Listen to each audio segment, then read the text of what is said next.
La situación en el campo es crítica, llevamos semanas dándoles cifras, fechas, testimonios. En unas horas se reúnen las organizaciones agrarias con la consejera de Agricultura, pero antes se reúnen con nosotros Juan Metidieri, Ignacio Huertas, Luis Cortés. Buenos días. Gracias a los tres por acompañarnos esta mañana. Hola, buenos días. Bienvenidos.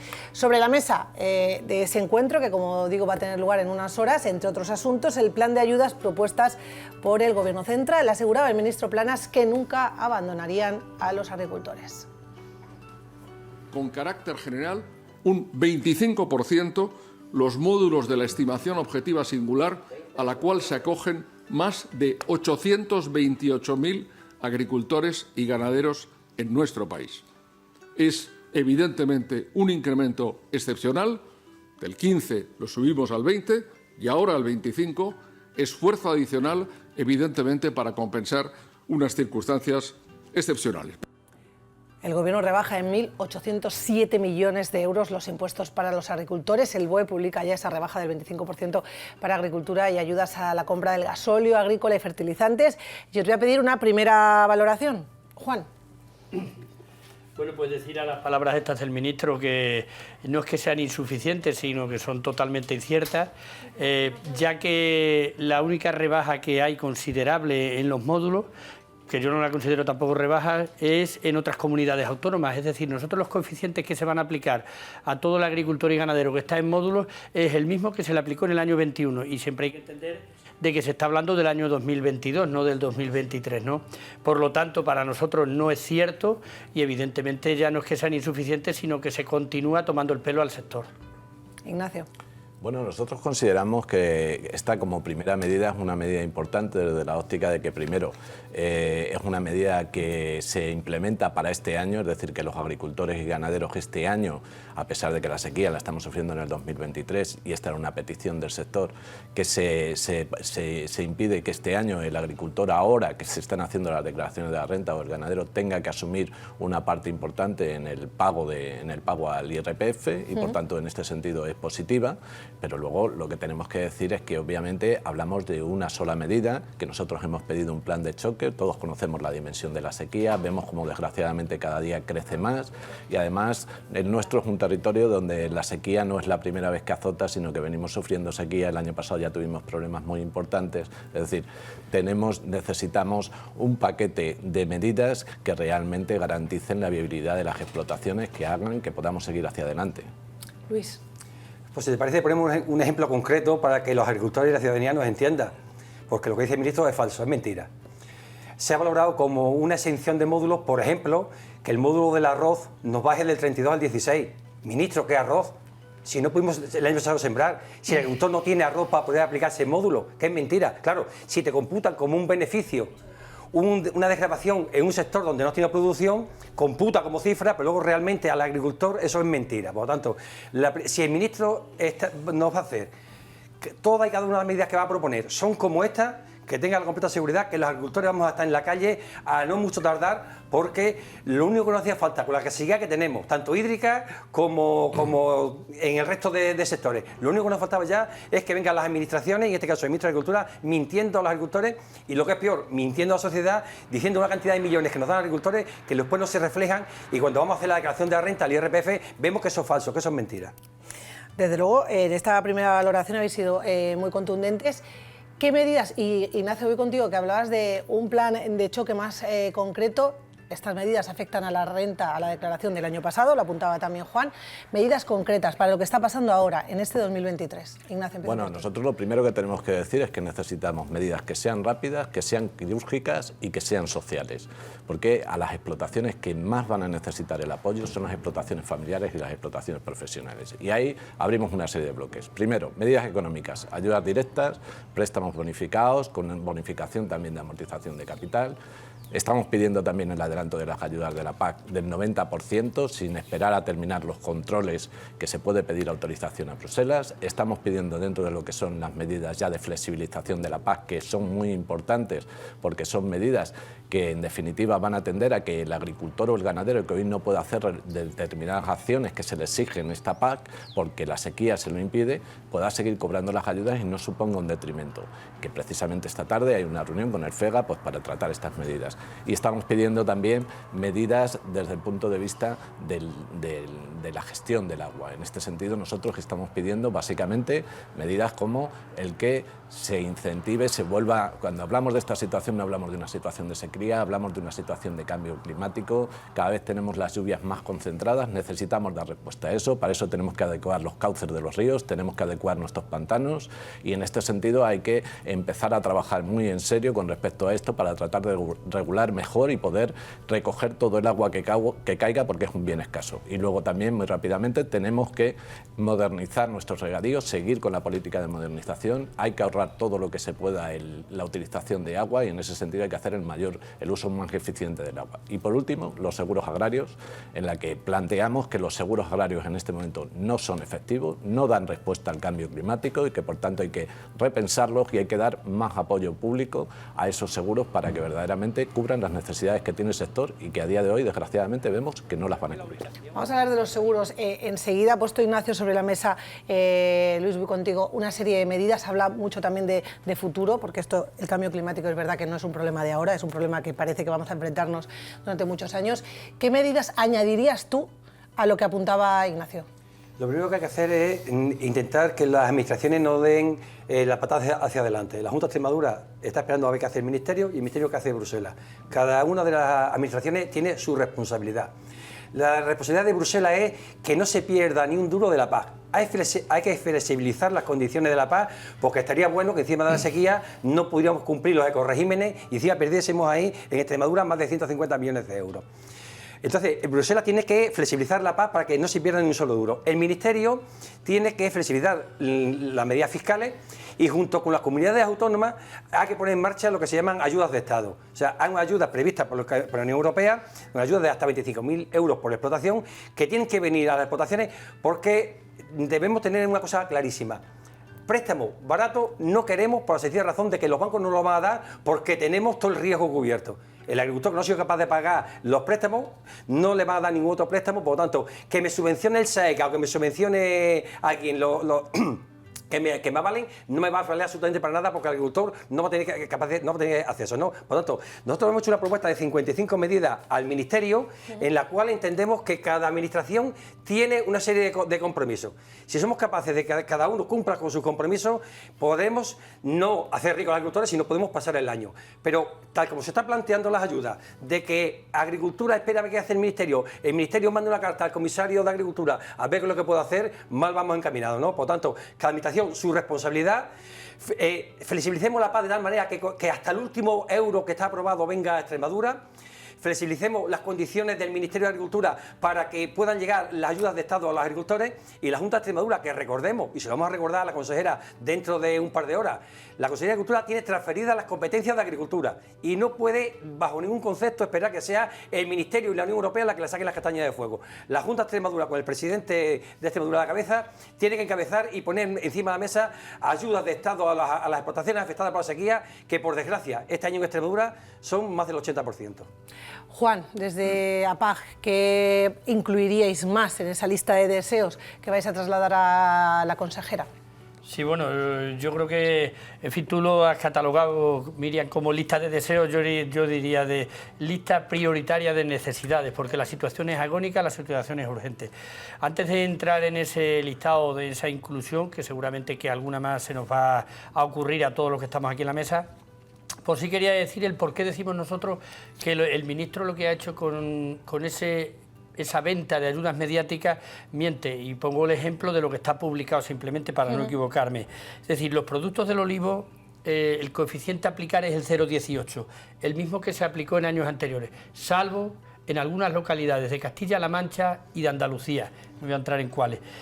En apicultura, que es una de las producciones muy afectadas y que lo está pasando francamente mal, la apicultura del año pasado se murieron muchas colmenas, este año se intentaba recuperar las que habían quedado, bueno, pues cotiza al 0,13 y al 0,13 se le ha mantenido en el 2020, y 2021 y 2022. En el bovino de carne extensiva, que es otro de los productos o de las producciones muy afectadas, se queda exactamente igual. Al 0,9 cotizó en los 2 años anteriores, al 0,9 se ha quedado. El ovino de carne extensiva estaba al 0,9 y al 0,9.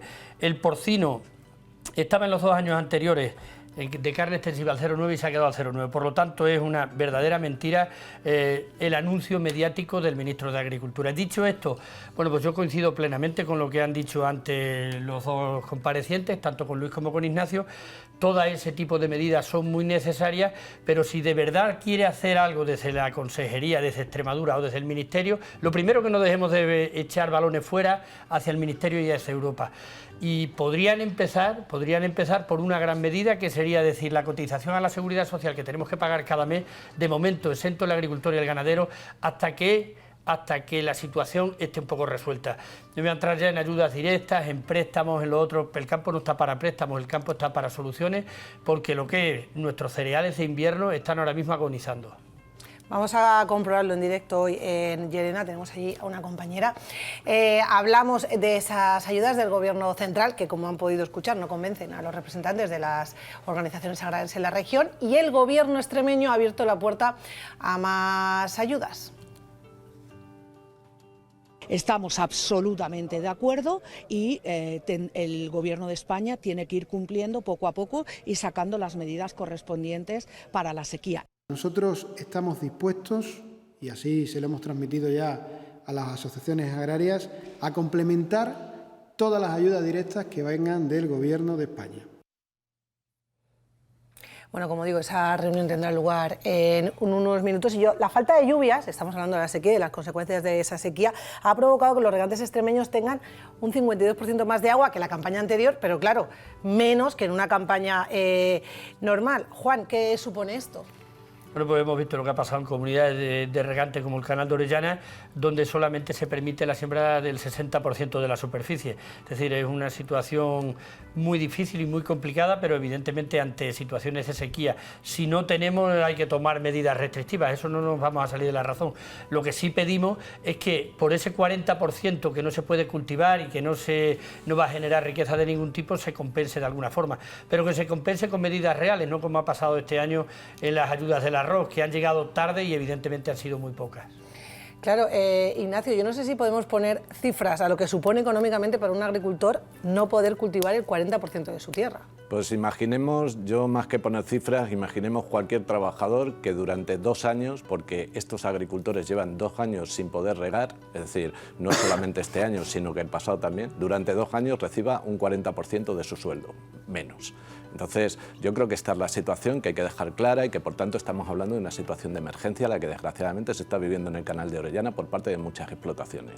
Y en este sentido lo que necesitamos es, como comentábamos antes, medidas rápidas, medidas urgentes, que verdaderamente vayan encaminadas a tratar de que esas explotaciones puedan seguir hacia adelante, porque lo que hay que explicar hoy es una cosa muy importante, que no puede haber nada más sostenible que mantener ahora las explotaciones familiares, las explotaciones profesionales, porque si no las mantenemos, lo que está claro es que nos va a afectar al conjunto de la sociedad, desde el punto de vista de la producción de alimentos y desde el punto de vista de soberanía alimentaria en Europa. Y esto no hay que olvidarlo, porque el cambio climático, desgraciadamente, vuelvo a insistir, es una realidad y lo tenemos encima de la mesa. Luis, apuntabas tú al principio de tu intervención, hablabas incluso de movilizaciones, si la cosa no mejoraba en el campo, y a priori esta campaña, por las cifras que nos estáis aportando, no está yendo mucho mejor. Hablas de movilizaciones, no sé si tienes fecha, si tienes algún tipo de idea de lo que vais a hacer. No, lo primero que vamos a hacer es ver qué hace la Consejería, ver qué hace el Ministerio, ver qué hace la Unión Europea. Efectivamente, a las administraciones hay que darle un margen. Entendemos que el margen, vamos retrasados. La consejera de Agricultura, la consejera Bernal, no se puede ir a una mesa a Madrid a hablar de la sequía sin haber convocado previamente al Consejo Asesor Agrario. En teoría, el Consejo Asesor Agrario, los que estamos aquí, en teoría estamos para decirle a la consejera qué es lo que hay y la consejera trasladar nuestra propuesta, más la que tenga el Ejecutivo Regional, al Ministerio. Pues nada, se fue a Madrid, hoy nos explicará qué fue lo que pidió, pero lo decía antes, las manifestaciones están encima de la mesa por la sencilla razón de que si el ministro no nos miente, si la consejera no sabemos qué es lo que está haciendo, y si la Comisión Europea se lo está tomando con la tranquilidad que parece que se lo está tomando, efectivamente los agricultores no lo vamos a permitir. Hay muchas cosas que no se han hecho, lo decía antes Ignacio, estamos hablando 2 años de sequía, pero en cambio seguimos ampliando la superficie de regadío en Extremadura cuando no hay agua. Esto es algo que los agricultores no pueden entender. Estamos hablando que en Extremadura tenemos 120.000 hectáreas de riego por inundación, donde necesitamos inversiones importantes porque tenemos unas pérdidas de agua entre el 20 y el 30% de pérdida de agua. ¿Se puede perder un 30% de agua en una región cuando llevamos 2 años sin poder regar?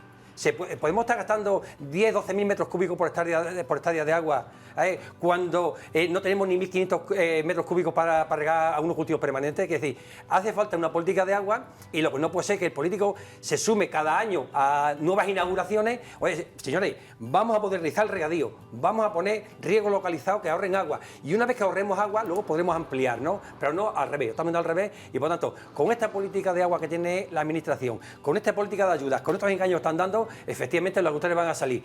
No ponemos fecha, no queremos amenazar, queremos negociar. Estamos en las mesas y como cuando la mesa sea un fracaso, que nos cae, por las previsiones que tenemos lo van a hacer, es cuando saldremos los agricultores a la calle. Y entiendo que no va a ser la unión sola, entiendo que tanto Asaja como UPAUCE no se van a quedar porque los agricultores no se van a permitir. Todos tendremos que hacer una plataforma porque el problema que tenemos de sequía en Extremadura, todos los años los agricultores se nos dice que nos estamos quejando. El de este año es un año que viene absolutamente a por todos los sectores. Hemos dicho apicultura, secano, regadío, o sea, viene a por todo, ganadería.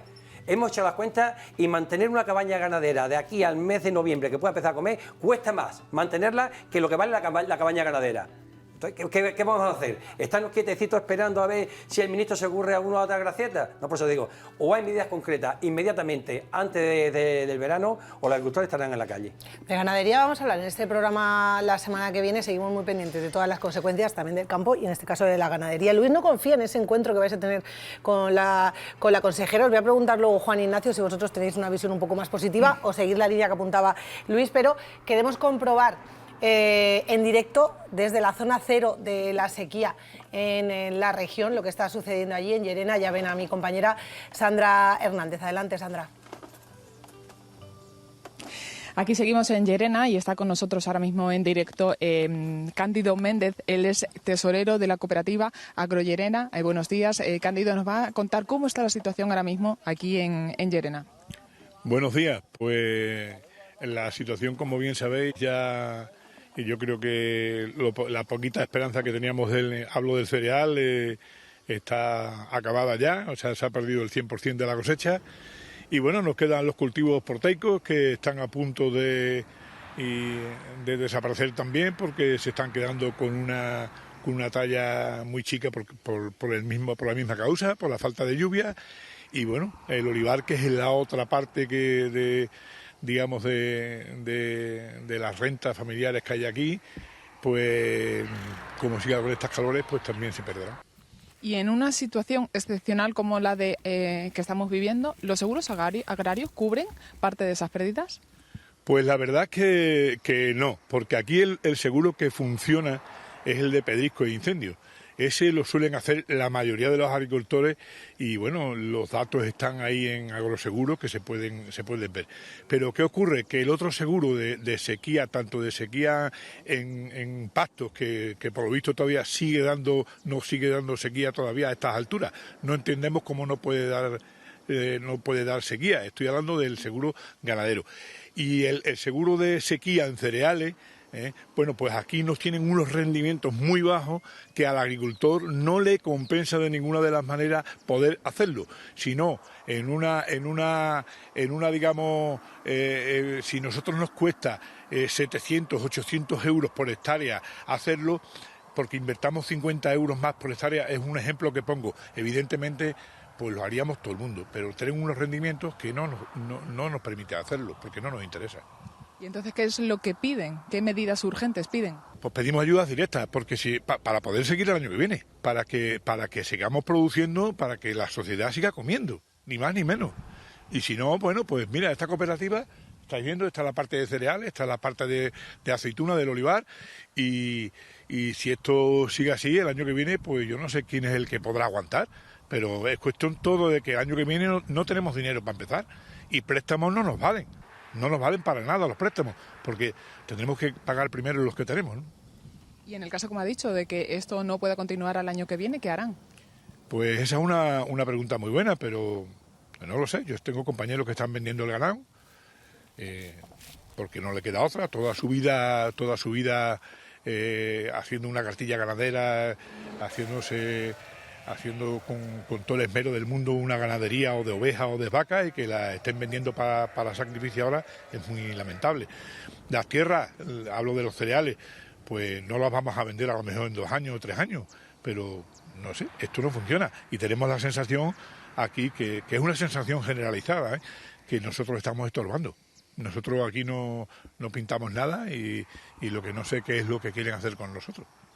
Muchas gracias, Cándido Méndez, por atendernos y nos quedamos con esa petición que ha hecho de conceder ayudas directas a los agricultores.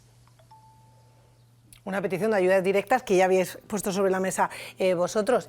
Juan, cuando hablamos de los seguros, habrá gente que escuchando a Cándido, y por lo que antes dejaba entrever un poquito Ignacio, que diga, es que no sirven para nada. Bueno, pues yo creo que la opinión mejor que hay, aparte de ratificar todo lo que ha dicho Candy en esta entrevista, es eso, escuchar al propio agricultor, ¿no?, de primera mano, y te lo está diciendo. El seguro de incendio y pedrisco sí está siendo aceptable y va bien, pero el seguro integral de cereales, la contratación es mínima, es decir, no sirve. El seguro de sequía en pasto, pues hemos visto lo que ha sucedido en años anteriores, las denuncias que hemos hecho y demandas que tenemos puestos desde las distintas organizaciones agrarias. Por lo tanto, se ha ratificado también que no existe, es decir, escudarse hoy en día en los seguros agrarios me parece que sería un argumento muy pobre por parte de los políticos, por lo tanto yo creo que hace falta dar otro tipo de respuesta. También añado a lo que decías de si vamos a salir o no vamos a salir en la calle, algunos estamos en la calle. Algunos quiero decir que tenemos actos de protesta. Seguís frente a la presidencia, sí, en Mérida, allí asentados, es cierto. Sí, Juan. continuamos ahí en presidencia y bueno, pues evidentemente con la situación que tienen, mientras no haya una respuesta encima de la mesa, una respuesta palpable y con medidas reales, pues nosotros vamos a continuar.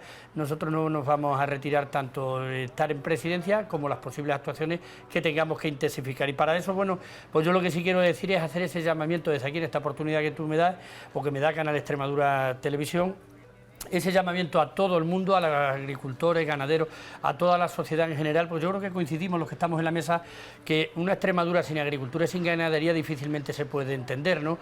Tendremos un futuro bastante incierto. Como decía, y me remito también a las palabras que he escuchado anteriormente de Candy, bueno, pues como decía, que no sé si es que estamos estorbando, si se quieren cargar de verdad la agricultura y la ganadería, pues que nos lo digan los políticos, así de sencillo, que nos digan no los políticos, los gobernantes que tenemos ahora mismo. Y si no, pues yo creo que lo que hay que hacer es tomar medidas valientes y empezar a ponerlas encima de la mesa. Vamos a seguir escuchando a agricultores porque nos vamos a marchar hasta Miajadas. Ahí está mi compañera María Fortuna, porque allí María también están mirando esperanzados al cielo, pero el agua no termina de caer. Sí, Noelia, nos acompaña Juan Félix Soto, agricultor de varios cultivos, entre ellos el maíz. Buenos días, Juan. Buenos días. Bueno, como decía mi compañera, no dejáis de mirar al cielo con esperanza, porque en caso de que siga sin llover, ¿teméis que haya más restricciones de agua? Pues sí, tenemos preocupación porque ya ha habido que dar 2 riegos de emergencia para poder plantar tomates, para poder regar los árboles. Ahora ya hoy empieza el riego de emergencia para poder regar para que nazca el maíz y para poder encharcar para el arroz. Y es un agua que vamos a gastar, que en años normales no gastamos, y entonces, claro, la preocupación es grande de si vamos a hacer al final una campaña normal y vamos a tener agua hasta final de campaña. Precisamente nos comentabas, comienza hoy el riego del maíz. ¿Cómo se presenta la campaña? Ya sabemos que es difícil, pero bueno, ¿cómo se presenta? Valóralo. Pues muy complicada, porque aparte del problema del agua y de la incertidumbre de la campaña de riego, pues nos encontramos con una campaña en la que se han disparado todos los precios. Desde la guerra de Ucrania se han disparado los fertilizantes, la energía, los fitosanitarios, la semilla. Entonces estamos con un incremento de gasto, en muchos casos multiplicado por 2 o por 3, y no sabemos al final, cuando vayamos a cosechar, qué precio va a tener el maíz o el arroz o lo que vayamos a sembrar. Entonces, pues claro, estamos preocupados porque pues nos podemos encontrar en una campaña que prácticamente no vamos a poder ganar nada. Me comentaba antes que ya había terminado de sembrar. ¿Cuánto ha sido finalmente? Pues al final he sembrado 12 hectáreas de maíz este año. Normalmente siembro como el doble. Y por lo que yo conozco, en la cooperativa de Miajadas puede haber una 1/4 parte de lo que se siembre en un año normal. Gracias, Juan. Palabras de preocupación comunes ya entre muchos agricultores que, como nos comentaban, siguen con esperanza mirando al cielo, esperando que llueva. Sí, pero ya sean cultivos de regadío de secano, el mensaje es el mismo. Ignacio, ¿qué va a pasar? ¿Cuál es el futuro de la agricultura en nuestra comunidad autónoma, en nuestro país, con los datos y las cifras que nos están dando los agricultores a pie de tierra, desde luego, desde sus explotaciones? Hombre, yo lo primero es decir que coincido con las dos intervenciones, tanto la de Cándido como la de Txeli, porque creo que han puesto el dedo en la llaga de cuál es la problemática que hay. Tenemos una situación muy complicada en el regadío, tenemos una situación muy complicada en el secano, los cereales, lo hemos dicho antes, la ganadería, que también lleven arrastrando también la situación del año pasado. Y en ese sentido, a mí lo que me parece que hay que dejar claro es que no solamente tenemos que afrontar esta sequía desde la urgencia, que es lo primero que tenemos que hacer, y en este sentido lo que esperamos es que haya respuestas cuanto antes, y nosotros, nuestro calendario pasa porque en el mes de mayo tengamos realmente un paquete de medidas encima de la mesa suficiente para los agricultores y para los ganaderos que permita que continúen hacia adelante, pero también decir que hay que hablar del futuro a medio y largo plazo, porque es necesario establecer medidas con respecto a lo que supone el cambio climático. Un cambio climático que es Andalucía, Extremadura, son comunidades que digamos que vamos a ser la punta de lanza de ese cambio climático, como desgraciadamente estamos viendo ya. Y por tanto ahí hay que acometer con seriedad, y yo creo que desde el compromiso por parte de todos los gobiernos, para que verdaderamente podamos estructurar una situación donde se pueda seguir produciendo, porque es absolutamente necesario, como ha comentado antes Juan. Aquí Extremadura no se entendería sin agricultura y sin ganadería, no habría industria agroalimentaria, en definitiva iríamos a la desertización, y esto no lo podemos permitir, y por eso es necesario empezar a trabajar cuanto antes en medidas a medio y largo plazo con el objetivo de evitar que esto vaya a ser así. Luis, apuntaba Ignacio, hablaba de futuro, y en este programa la semana pasada hablábamos de ese plan B que muchos agricultores están buscando, cambiando los cultivos. ¿Crees que por ahí también pasa el futuro de la agricultura en nuestra región, por adaptar los cultivos a la nueva realidad del cambio climático? Sí, pero muchísimo cuidado. Una cosa es buscar alternativas y otra cosa es hacer lo que se está haciendo, que es una deslocalización de las producciones. Efectivamente, si yo no tengo 6.000 metros cúbicos de agua para regar un ciruelo, si además tengo problemas de mano de obra, si además la ciruela me la pagan muy barata y busco refugio en el olivar intensivo, que es lo que está sucediendo, me estoy cargando todo el olivar tradicional de España. Y estamos teniendo en cuenta de que aparte de tener un problema económico, además vamos a tener un problema de más abandono de la España rural, y además vamos a tener un problema de medioambiental importantísimo. Actualmente, como se están dando las circunstancias, como sigamos con la falta de rentabilidad en el regadío, como sigamos con la falta de producción en regadío debido a la sequía, como sigamos con políticas equivocadas tanto por parte de la Unión Europea como del Ministerio como de la Consejería de Agricultura, vamos a conseguir que efectivamente los agricultores de regadío, con la poca agua que tienen, se vayan a cultivos. Por ejemplo, el olivar, un olivar intensivo con 2.500 metros cúbicos de agua se mantiene. En cambio, el melocotón y el ciruelo necesitan más agua. Una hectárea de arroz necesita casi el triple de agua que una hectárea de olivar. ¿Qué vamos a hacer? Poner toda la zona de regadío de olivar intensivo. ¿Qué va a pasar con las 300.000 hectáreas de olivar tradicional que tenemos en Extremadura y con los 3 millones de hectáreas? Entonces, es decir, muchísimo cuidado, porque podemos todavía complicar mucho más la situación. Os tengo que despedir porque nos hemos quedado sin tiempo. Os agradezco a los tres el tiempo que nos habéis dedicado. Os deseo que vaya muy bien esa reunión con la consejera. Por cierto, la consejera estará mañana en directo en este programa también para responder todas las cuestiones. Un abrazo fuerte a los tres. Gracias y buenos días.